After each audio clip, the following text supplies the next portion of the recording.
Hola, soy José Manuel Portolés del área de Mecánica de Medios Continuos y Teoría de Estructuras de la Universitat Jaume I y en la lección de hoy vamos a ver el estado límite último de resistencia de las secciones. Así veremos la comprobación de las secciones cuando tiene esfuerzos de tracción, cuando tiene esfuerzos de compresión o de flexión o de cortante o de torsión, cada uno por separado, y también la combinación o la interacción que tenemos de cada uno de estos esfuerzos dentro de la sección.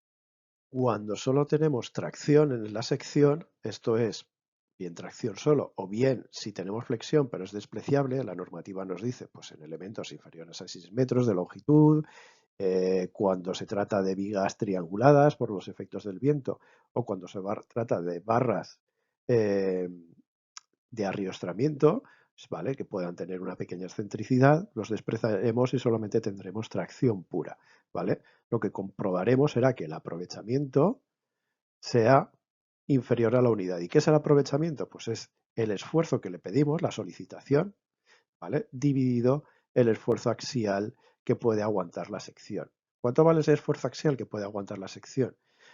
Pues va a ser la resistencia plástica, A por F sub I D, donde F sub ID es F sub I partido del coeficiente parcial de seguridad del material, esto es 1,05, o si tuviéramos agujeros, habría que comprobar que también sea inferior a 0,9 veces el área neta, descontando los agujeros, por F sub I partido gamma M2. Cuando tenemos solamente compresión, es decir, esfuerzo axial, pero de compresión, ¿vale? El aprovechamiento es similar. El aprovechamiento o utilización será el esfuerzo axial que le pedimos, que en este caso será negativo, dividido lo que puede aguantar la sección en compresión. Y esto será igual a A por F sub I en el caso de clases 1, 2 y 3, pero si la clase de sección es clase 4, ya no podemos usar el área, sino que parte de ella se habrá abollado. Por lo tanto, tendremos que usar el área efectiva. ¿Vale? Será NU por FRED. ¿Vale? Sería el caso para clase 4. Si el elemento está sometido solamente a flexión, lo que comprobaremos será que la utilización o aprovechamiento sea inferior a la unidad de nuevo, donde ese aprovechamiento en este caso vale el esfuerzo de momento flector aplicado, ¿vale? De diseño, MED, dividido la resistencia a momento que pueda aguantar, MCRD. Pues bueno, en función de la clase de sección tendremos uno u otro. Para clases 1 o 2, lo que tendremos es que el momento resistente será el momento plástico, es decir, WPL, que es el módulo resistente plástico, dependerá si es en el eje Y o en el eje Z, hay que hacer la comprobación en ambos ejes, ¿vale?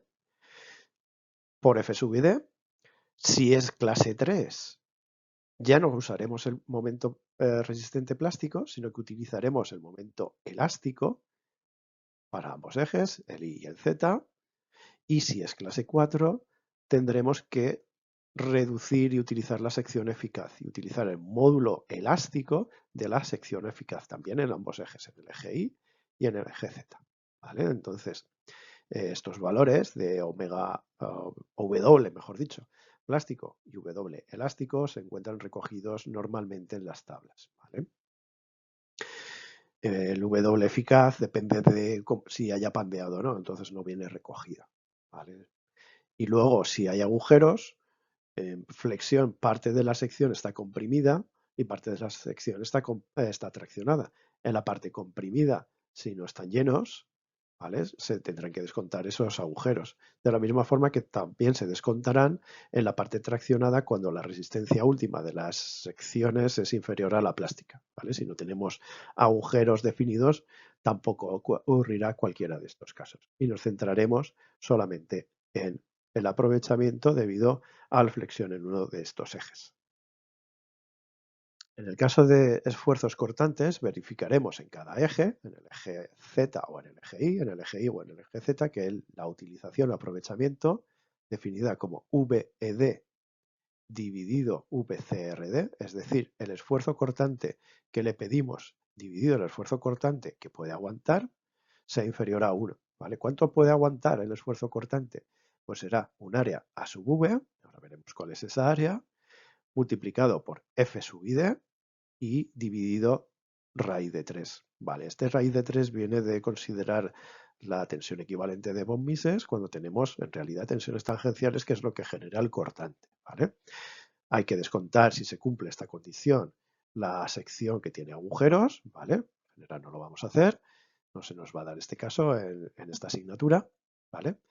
Y tenemos que ver qué es esa área acortante.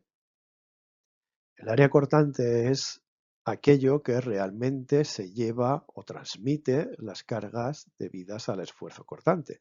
¿Vale? Es por donde tienen que pasar las tensiones tangenciales desde un punto a otro. ¿Vale? Normalmente se puede recoger, se puede encontrar en tablas. Normalmente vamos a tener el área acortante en dirección Z, ¿vale? Si la sección es un tipo perfil doble T, este será VZ, y el área cortante es una reducción de aquello que realmente transfiere el cortante en Z a VZ, ¿vale? Esto va a estar en tablas, ¿vale? Pero hay casos que no, ¿vale? Entonces, cuando no lo tengamos en tablas, ¿qué podemos hacer? En función un poco de cómo es la forma de la sección, podemos sacar un área cortante equivalente, ¿vale? Por ejemplo, perfiles en I, si va en dirección del alma, entonces A sub V lo podemos ver como el área total menos el área de las alas. O como simplificación, el área cortante sería igual a la altura del perfil por el espesor del alma. ¿Vale? Si tenemos un perfil en U, un UPN, por ejemplo, el área cortante es similar. Es el área total menos las alas, que de forma similar podemos calcularla como la altura del perfil multiplicado por el espesor del alma. ¿Vale? Si ahora lo que tenemos es que el esfuerzo cortante va a llevar la dirección del eje Y, entonces lo que se lleva realmente a las tensiones va a ser, las tensiones tangenciales van a ser las alas, ¿vale? Las que transfieren la carga de cortante, el esfuerzo de cortante. En ese caso, A sub V lo podremos calcular como el área A menos D por TW, es decir, menos el área del alma. Otros casos que se nos pueden dar son si tenemos perfiles en U cargados paralelos a las alas o perpendiculares al alma, lo que realmente se lo lleva son el área de las alas, hace la transmisión. Esto es el área menos D por TW. Si tenemos secciones armadas de chapas, bien tengamos el esfuerzo en una dirección o bien tengamos el esfuerzo en la otra dirección, ¿vale? Lo que realmente va a trabajar van a ser aquellas áreas que lleven la misma dirección o aquellas chapas que lleven la misma dirección que el esfuerzo que le estamos solicitando, ¿vale? En secciones circulares huecas, el área cortante es 2 veces el área partido por pi, y en secciones macizas, un rectángulo macizo, ¿vale? El área cortante será la misma área del elemento. De acuerdo con la normativa, en caso de que la sección sufra torsiones, ¿vale? Esta se puede descomponer en una parte que viene de la torsión uniforme o la torsión de San Bernard y en otra parte que viene de la torsión debida al alabeo, ¿vale? Sobre todo en secciones que no son circulares o de anillo circular o de tubo, ¿vale? Aparece un alabeo, ¿vale? Si el elemento ha de resistir torsión aplicada directamente, no es recomendable utilizar secciones abiertas, sino utilizar secciones cerradas, ¿vale? Porque son mucho más resistentes a torsión, ¿vale? En general, en edificios, en edificación, evitaremos usar elementos en torsión. Es decir, lo que haremos será procurar un diseño en el cual no aparezca torsión directamente. Pues bueno, cuando tenemos interacción entre cada uno de estos esfuerzos que hemos visto separado, ocurre que tenemos la ley de Navier-Bernoulli, pero un poquito modificada. Vamos a ver. Tal cual lo trata el Código Técnico de Edificación, ocurre que si el cortante de diseño respecto al cortante que puede aguantar es inferior a 0,5, a la mitad, o el aprovechamiento es inferior al 50%, entonces no pasa nada, no hay una reducción. En cambio, si ese cortante es elevado, aparece una reducción debido a ese cortante, la interacción que tenemos de axil y flexión, donde modificamos F sub I D y utilizamos 1 menos ρ por f sub i d. ¿Y cuánto vale ρ? ρ vale 2 veces ese cociente VD partido VPLRD menos 1 todo esto elevado al cuadrado. Hay que decir que para perfiles en I la expresión es un poquito diferente, pero de forma general podemos utilizar esta expresión para ρ, ¿vale? Para cualquier tipo de perfil, ¿vale? Entonces, ¿cómo es la fórmula de interacción de cada uno de los esfuerzos? ¿Qué debemos de comprobar? Pues para las clases 1 y 2 deberemos de comprobar que el aprovechamiento, que es una parte dividida al axil NED partido A por F sub ID y dividido también 1 menos ρ, más una parte dividida al momento flector en el eje fuerte, M sub I ED dividido W plástico por 1 menos ρ por F sub I, más otra parte en el eje débil, MZED dividido WPLZ por 1 menos ρ menos por F sub ID, dividiendo todo esto sumado tiene que ser inferior a la unidad, ¿vale? La diferencia con la clase 3 es que ya no usamos módulos elásticos, sino que ahora tenemos que utilizar módulos plásticos. Y en el caso de las secciones clase 4, utilizaremos el área efectiva y los módulos resistentes en el eje Y y en el eje Z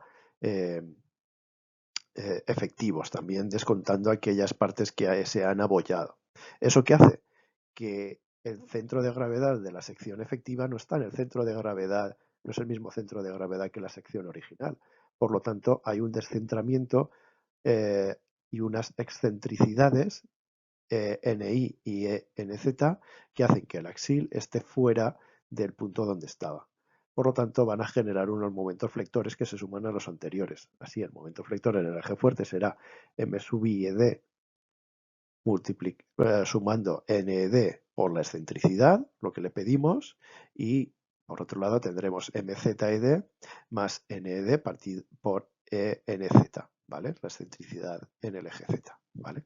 En todos los casos, el aprovechamiento o utilización tendrá que ser inferior a la unidad y normalmente vamos a tener clases 1, 2 o clase 3. En el aula virtual tenemos dos ejemplos resueltos. El ejemplo 2.9, donde podemos poner en práctica todos estos criterios. Se nos pide que dimensionemos el pilar, por ejemplo, de un pórtico de una nave, ¿vale? En este caso, para que cumpla el estado límite último de resistencia de las secciones con un perfil IP360 de acero S275. Tenemos los datos de geometría, sección y material, ¿vale? Y tenemos los esfuerzos que soportan cada una de las secciones. Este listado tenemos, por un lado, la combinación. Por ejemplo, la primera es 1,35 veces el peso propio más 1,5 veces la sobrecarga de uso. Para esa combinación tenemos los tres esfuerzos, axil, cortante y momento flector, en varias posiciones de la barra, desde x igual a 0 metros, que sería el inicio de la barra, hasta x igual a 7 metros, que sería la cabeza del pilar, ¿vale? Y en cada uno de ellos tenemos los tres esfuerzos axil, cortante y flector. Debemos de buscar las peores situaciones para los esfuerzos por separado y para la combinación de todos ellos. Y lo mismo haremos para la viga, ¿vale? La viga en este caso es más larga, son hasta de x igual a 0 hasta x igual a 12,59 metros. Este será el punto final y este es el punto inicial.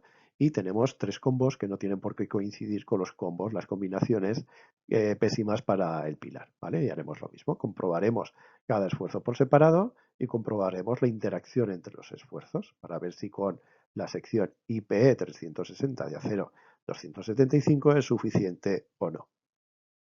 Pues bueno, con esto acabamos esta presentación. Nos vemos en clase y resolvemos las dudas de resolución de estos dos ejercicios. Muchas gracias por vuestra atención.